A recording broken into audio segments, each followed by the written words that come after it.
Voilà, bonjour à tous, bienvenue dans cette 7e hypnochronique. J'espère que je vous ai pas trop manqué. Vous m'avez manqué en tout cas. Voilà, j'ai pas beaucoup eu le temps, donc j'avais pas beaucoup d'idées, faut dire. Donc là, je vais faire une petite hypnochronique. C'est d'après une question qu'on m'a posée et je pense qu'elle est très intéressante, donc ça me donne de la matière à développer. Je vous recommande, avant de regarder cette vidéo, c'est pas obligatoire, mais c'est mieux de regarder la vidéo sur la microdynamique de la suggestion qui vous sera sans doute utile. Pour moi, le processus dissociatif d'une séance d'hypnose, disons même d'une transe, n'est qu'un effet, voire même une conséquence de l'existence de la transe. Pour moi, on peut utiliser la dissociation comme accès vers la transe, si après on s'en sert d'une bonne façon pour l'amplifier, pour bien l'installer. Maintenant, je pense que si ce qu'on cherche c'est dissocier quelqu'un, on a tout avantage à mettre la personne en transe pour que naturellement elle se dissocie, plutôt que de vouloir forcer au travers d'une dissociation l'installation d'une transe. J'espère avoir été clair là-dessus.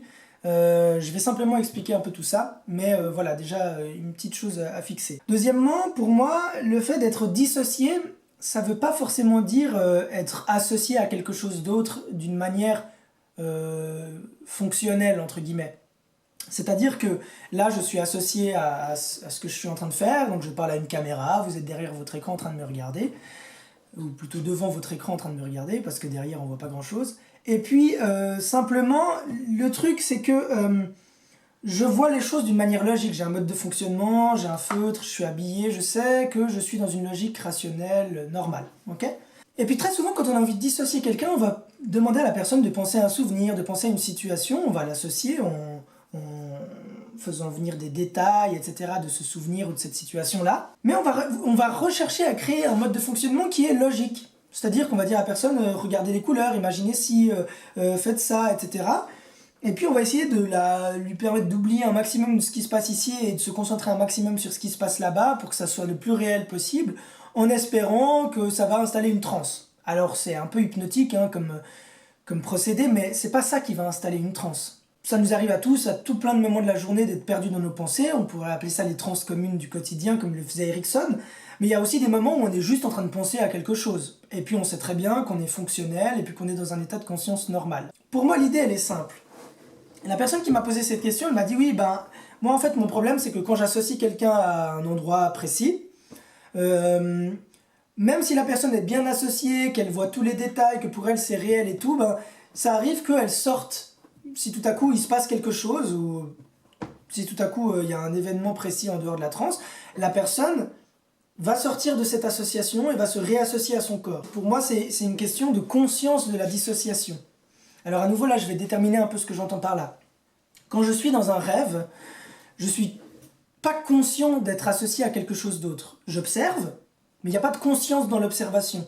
C'est-à-dire que je suis là, je suis un point qui regarde, qui ressent, qui voit, qui entend, mais j'analyse pas, je subis, entre guillemets, et je ne conscientise pas ce qui se passe. Si je suis associé dans un souvenir, dans une espèce de transe qui ne serait pas une transe très profonde, je conscientise ce qui se passe. Je vois de l'eau, je sais que c'est de l'eau, je me dis que je suis en Thaïlande, ou n'importe où, je me dis que je suis dans tel endroit, et je commence à prendre conscience de tout ce qui m'entoure, à m'associer à ce qui m'entoure, mais je suis conscient, il y a une conscience. Je peux aller boire le thé, je peux aller faire les choses, je sais que j'interagis avec mon environnement. Contrairement au rêve où il se passe des choses devant moi, je me suis emporté dans un mouvement, dans une action, sans émettre l'intention de le faire. Bien sûr, ça ne concerne pas les rêves lucides, mais on y reviendra. Et je suis juste inconscient dans l'observation. Ça, c'est aussi quelque chose de très important pour moi, parce que quand on a besoin d'une dissociation qui permette une anesthésie, une dissociation qui permette une amnésie spontanée ou une dissociation qui permette tout autre type de choses, on a besoin qu'il y ait cette conscience dans l'observation qui ait disparu. Pour moi, une dissociation au sens où l'entend Erickson, c'est une dissociation où il y a juste des choses qui se passent et nous, on est complètement passifs face à cette situation, à ces choses qui se passent autour de nous. Pour moi, dans une transe vraiment associée, il n'y a pas d'ego observateur. Pour moi, c'est juste un flot de choses, d'informations, d'événements, et nous, on est là, on ressent, on observe, on entend, mais on n'analyse pas, on ne conscientise pas. Après coup, évidemment, si on le suggère et si on l'accompagne, on peut s'en souvenir, prendre du recul sur l'expérience et se dire « Tiens, j'observais, j'ai vu tel truc, j'ai vécu tel truc, il y a eu telle émotion. Un peu comme quand on se réveille d'un rêve et qu'on est en plein sommeil paradoxal et hop, on se réveille. Les rêves sont en général assez disponibles pendant un court laps de temps et puis même plus longtemps s'ils sont marquants.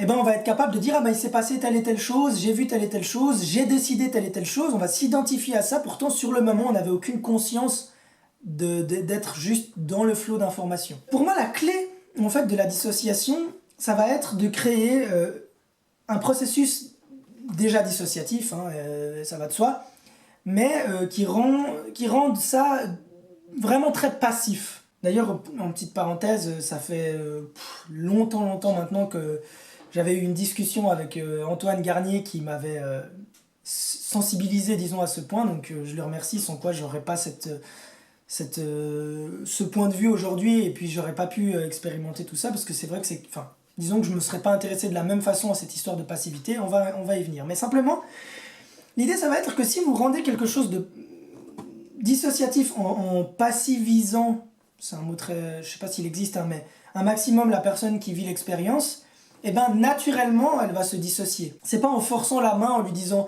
associez-vous à telle expérience, associez-vous à tel souvenir, associez-vous à telle situation qu'elle va commencer à se dissocier. Elle va s'associer à quelque chose d'autre, mais elle sera toujours en partie associée à sa situation physique. Si tout à coup vous commencez à dissocier la personne en la rendant le plus passive possible et en la faisant se perdre dans ce flot d'informations progressivement, un peu comme si elle rentrait dans un rêve, à ce moment-là vous aurez une vraie dissociation. C'est-à-dire que le conscient, il sera plus là. Il n'y aura pas d'ego observateur. C'est pas parce qu'il n'y a pas d'ego observateur qu'il n'y a pas d'observateur. Il n'y a pas d'ego observateur. C'est deux choses différentes. Quand on est dans un rêve, on est juste observateur. Il n'y a pas d'ego observateur.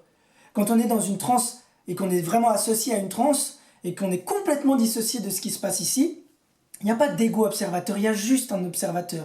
Donc quand vous dites à quelqu'un, ok, pour vous anesthésier aujourd'hui, on va imaginer un endroit sûr dans lequel vous vous sentez bien. Et puis vous verrez que plus vous serez associé à cet endroit, et ben moins vous sentirez les choses d'ici. Et puis vous commencez à dire à la personne, imaginez maintenant l'endroit tel qu'il est. Observez, regardez la couleur des murs, de quelle couleur ils sont les meubles, quelle température il fait à ce moment-là.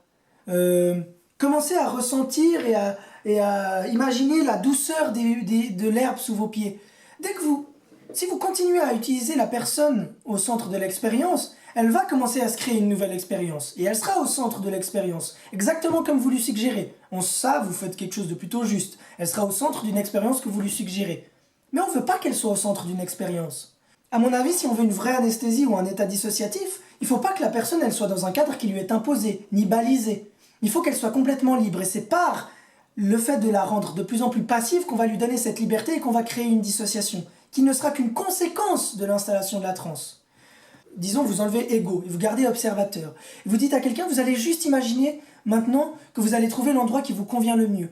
Puis une fois que vous l'aurez trouvé, on va juste se rendre dans cet endroit. Donc là, bien sûr, il y a encore l'ego. On a capté l'attention, première étape de la microdynamique. Maintenant, on doit désactiver les processus conscients. Comment on désactive les processus conscients ? Eh bien, on les désactive en donnant de moins en moins d'instructions conscientes. Donc, j'entends par là, et là c'est une formule que j'ai utilisée dans la discussion que j'ai eue avec cette personne, si vous êtes actif, ça nécessite une action. Imaginez quelque chose. Il y a une action. Imaginer, c'est une action. Pour qu'il y ait une action, il faut qu'il y ait un acteur. Or, pour que la transe soit vraiment dissociative, on ne veut pas d'acteur, parce que l'acteur, c'est l'ego. Donc, on va vraiment effacer tout ça. On va dire, observez les couleurs des meubles, et non pas de quelle couleur sont les meubles, ou imaginez les meubles, ou leurs couleurs. Observez la couleur des meubles. Ressentez la douceur des brindilles d'herbe sous vos pieds, par exemple, des brins d'herbe sous vos pieds.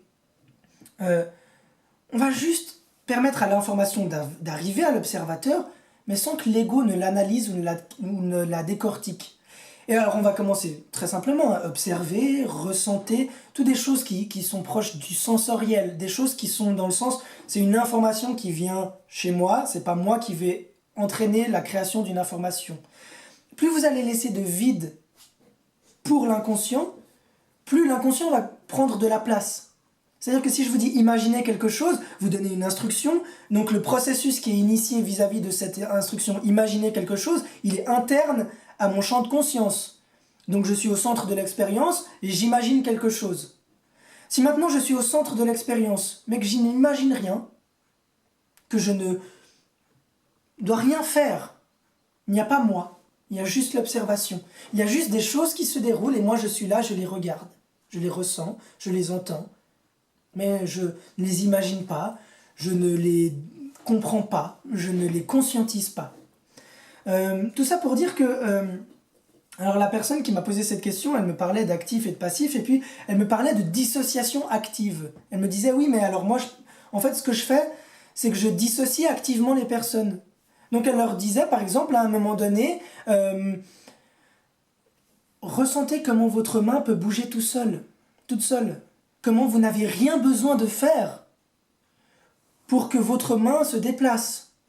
Imaginez maintenant que votre main qui représente telle chose va se déplacer vers votre jambe et qu'au moment où elle va toucher votre jambe, vous allez ressentir la détente s'ancrer de plus en plus. Ça fait beaucoup de vous, ça fait beaucoup d'acteurs, ça fait beaucoup d'ego, tout ça. Maintenant, si on dit, et la main peut se déplacer, ressentez la main se déplacer, et comment, pendant qu'elle va descendre vers votre jambe, une détente pourrait commencer à prendre de la place. Peut-être qu'à chaque image, à chaque idée qui va traverser l'esprit, à chaque moment où vous allez explorer un peu plus cet univers-là, la détente va s'installer encore un peu plus profondément. Tout à coup, on n'est plus dans le « vous imaginez que votre main va toucher votre jambe et votre état de détente va s'amplifier ». C'est toujours très direct. Quand je dis à la personne que la main, pendant que la main va descendre vers la jambe, je dis que la main va descendre vers la jambe, mais je ne lui dis pas que c'est à elle d'imaginer que la main va descendre vers la jambe et que la main qui représente quelque chose, par exemple, je vous donne encore un exemple, mais on est dans un protocole de ROCI, ressources, objectifs par exemple. Si vous dites à la personne la main qui représente les objectifs, mais la personne, elle a un processus rationnel derrière. Elle se dit, cette main, c'est une main et elle représente mes objectifs. Donc il y a une partie qui comprend que cette main, une partie rationnelle qui comprend que cette main représente les objectifs, et il y a une partie inconsciente qui lie la main aux objectifs. Et puis on fait travailler les deux en même temps. Si vous voulez que la personne soit dans une transe profonde, donc très dissociée, vous ne devez pas dire la main qui représente les objectifs va descendre vers la jambe, mais plutôt la main des objectifs va descendre vers la jambe. Il ne faut pas confondre indirect et passif. Je peux vous faire une induction hellmanienne, qui est une des inductions les plus directes qui existent, à mon sens, et très souvent dans la formulation, en étant très passive. Je peux vous dire, à un moment donné, les yeux vont se fermer. Je vais compter jusqu'à 3 et les yeux vont se fermer. À un moment donné, je dirais ouvrir les yeux et les yeux vont s'ouvrir. Je dirais pas, à un moment donné, je vais compter jusqu'à 3 et vous allez ouvrir les yeux, fixer ma main. Au moment où je redescendrai ma main et que je dirai fermerai les yeux se fermeront. Vous allez fermer les yeux. Je dirais, les yeux vont s'ouvrir au moment où je dirai ouvrez les yeux. Naturellement, ma main qui sera dans votre champ de vision va monter et descendre. Au moment où elle descendra, les yeux se fermeront. Et la détente qu'il y a dans le corps pourra doubler à ce moment-là. Et non pas, vous allez doubler la détente à ce moment-là. Parce que plus je vais donner des instructions, plus je vais accumuler des choses au conscient, même de manière très subtile. Parfois on a l'impression qu'on dissocie quelqu'un parce qu'on l'associe à quelque chose d'autre, mais c'est pas ça la dissociation. Parce que la dissociation, c'est se fondre, c'est se déconstruire. Je me déconstruis, je suis juste embarqué dans quelque chose.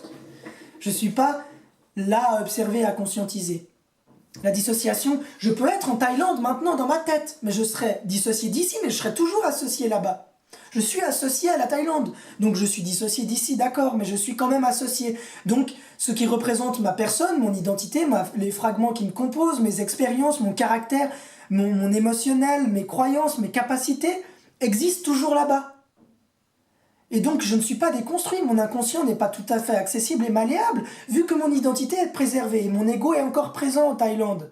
Si maintenant, par le fait de vous amener en Thaïlande, je permets petit à petit d'observer les choses et petit à petit de vous embarquer dans un flot d'informations, au bout d'un moment, même votre identité, même votre ego auront disparu de là-bas. Et peut-être que vous ne serez plus en Thaïlande, peut-être que vous serez dans les étoiles, peut-être que vous serez au fond des océans, peut-être que vous serez partout en même temps, peut-être que vous serez à l'intérieur de vous, en étant complètement dissocié à l'intérieur de vous.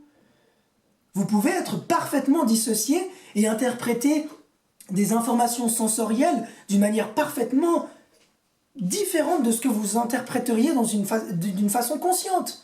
Imaginons que je suis en train de vous opérer à cœur ouvert, peut-être que vous êtes dissocié en étant dans votre corps et que vous sentirez juste des choses se passer et que votre cerveau il lira des images, des idées et que vous partirez dans quelque chose de tout à fait différent. Qu'il n'y aura pas de douleur, qu'il n'y aura aucune de ces choses-là. Donc pour moi, on a vraiment mélangé deux choses. Pour moi, la dissociation, ça ne veut pas dire forcément être associé à quelque chose de cohérent. Ça veut dire être associé à quelque chose d'autre. Non pas sous sa forme de fonctionnement normal, mais sous une autre forme de fonctionnement. Exactement comme quand on est dans un rêve, il y a plein de choses qui se passent, on a un mode de fonctionnement complètement différent. Et ensuite, quand on reprend conscience, qu'on se réveille, on se dit, tiens, à ce moment-là, j'ai réagi comme ça, c'est insensé. Peut-être même des fois, et ça arrive, on fait des rêves où on n'est pas le protagoniste du rêve. On est un oiseau, on est une plante, on est quelque chose d'autre. Pour moi, il y a vraiment un gros incompris entre associé, dissocié, passif, actif et direct, indirect. Donc vraiment, pour faire simple, pour moi, les 5 étapes de la microdynamique, et je vais vraiment essayer de résumer maintenant cette vidéo parce que je suis parti un peu dans tous les sens et je vous invite vraiment à la regarder encore si vous n'avez pas tout compris parce que c'est vraiment intéressant, à mon sens, c'est une réflexion qui est riche. Pour moi, un processus hypnotique, il entraîne une dissociation et c'est pas la dissociation qui entraîne un processus hypnotique. Même si ça peut arriver, pour moi, c'est vouloir mettre la charrue avant les bœufs. C'est-à-dire qu'on va pas dans le bon sens. Naturellement, plus vous allez créer une transe profonde, plus la personne va se dissocier. Et c'est pas plus vous allez dissocier la personne, plus elle va créer une transe profonde. C'est-à-dire que vous pouvez toujours dire votre main. Vous pouvez dire la main ou votre main. Erickson disait toujours votre main. Mais il disait pas vous allez baisser votre main, il disait votre main va monter au visage, votre main va s'en aller. Il ne disait pas vous allez baisser votre main. Ou à un moment donné, vous allez sentir votre main baisser. Parce qu'à chaque fois, on inclut la personne dans l'expérience.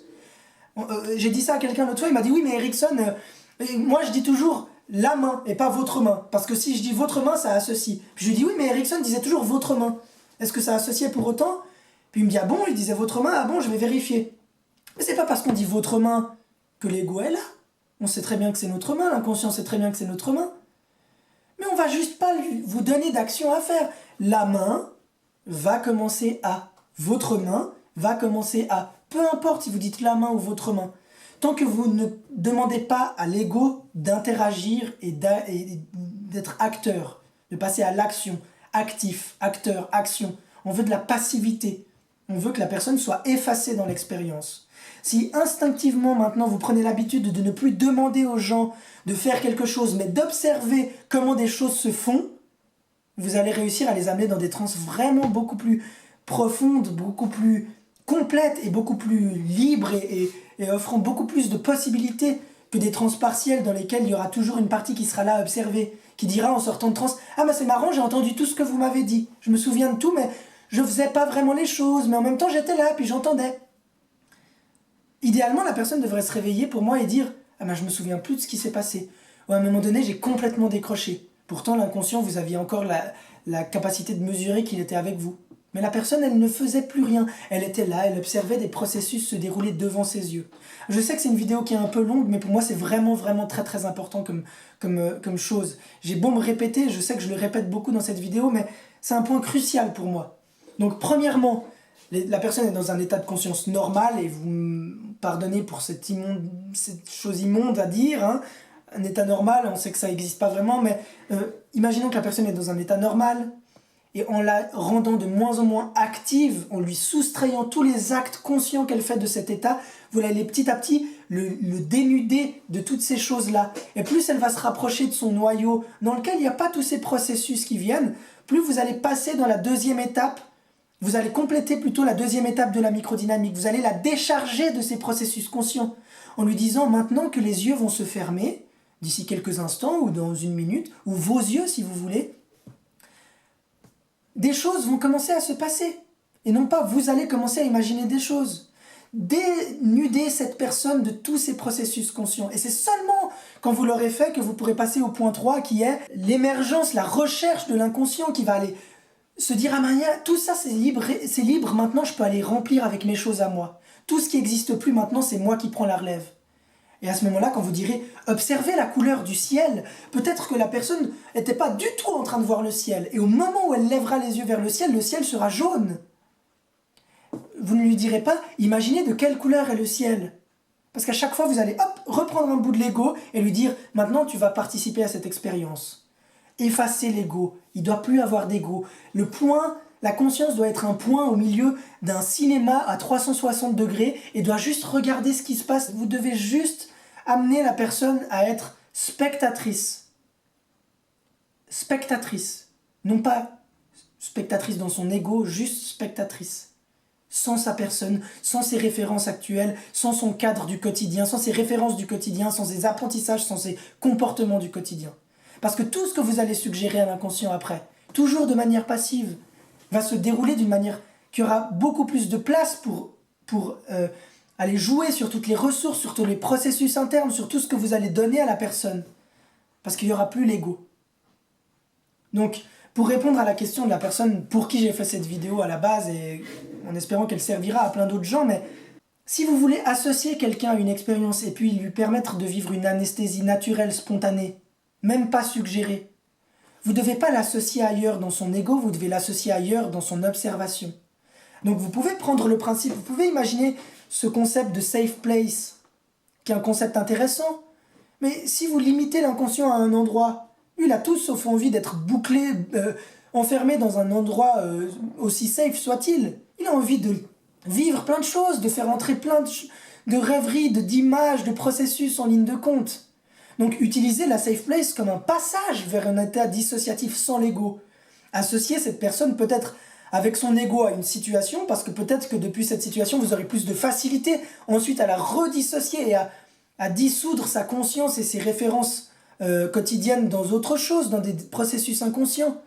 Mais n'utilisez pas cette safe place en pensant que parce qu'elle est complètement associée à une autre scène, elle est complètement dissociée de celle-là, ou encore une plus grosse erreur d'après moi, ne pensez pas parce que cette personne est dissociée qu'elle est en transe. Pour moi, c'est quand elle sera en transe qu'elle sera dissociée, pas quand elle sera dissociée qu'elle sera en transe. C'est vraiment deux choses très importantes. Ensuite, vous partirez sur les réponses inconscientes, sur la thérapie, les points 4 et 5 de la microdynamique. Mais vraiment, premier point, capter l'attention. Deuxième point, focaliser cette attention en désactivant les processus conscients, donc rendez votre vocabulaire passif, pas indirect. Ne dites pas peut-être que quelque chose va se passer et que vous aurez envie en prenant tout un tas de mots qui veulent rien dire. Soyez direct dans ce que vous savez que vous avez envie d'atteindre. Mettez votre vocabulaire, votre énergie dans cette direction-là, mais faites-le avec l'inconscient de la personne. Demandez-lui pas. Comme je le disais, vous pouvez faire une induction hellmanienne qui est super directe, en étant super direct sur tous les points, qu'ils se passent exactement comme ils doivent se passer, sans jamais demander à l'ego de faire quoi que ce soit. D'accord ? Et c'est vraiment en ça que la dissociation va se créer. C'est plus vous allez rendre l'interaction passive, moins la personne aura de choses à gérer, moins elle aura de choses à faire, plus son état va commencer à devenir mou, et plus elle va se dissocier de sa structure quotidienne et s'associer à une expérience d'un ordre de conscience complètement différent de celle qu'elle expérimente au quotidien. Et non pas juste d'être ailleurs, d'interagir avec d'autres gens, avec un autre paysage et de vivre d'autres événements. Parce que là, elle est toujours dans un mode de fonctionnement quotidien, juste ailleurs. Faites-la aller dans un autre état, dans un autre mode de fonctionnement. C'est ça un vrai état d'hypnose profond. C'est pas juste un état où on est complètement dissocié. Parce que ça, c'est un état intermédiaire, la personne existe toujours. Voilà. Je sais pas si j'ai été clair, je sais que j'ai fait une longue vidéo, que j'ai dit beaucoup de choses, je tourne un peu en rond et tout ça, et je vous demande vraiment de m'excuser.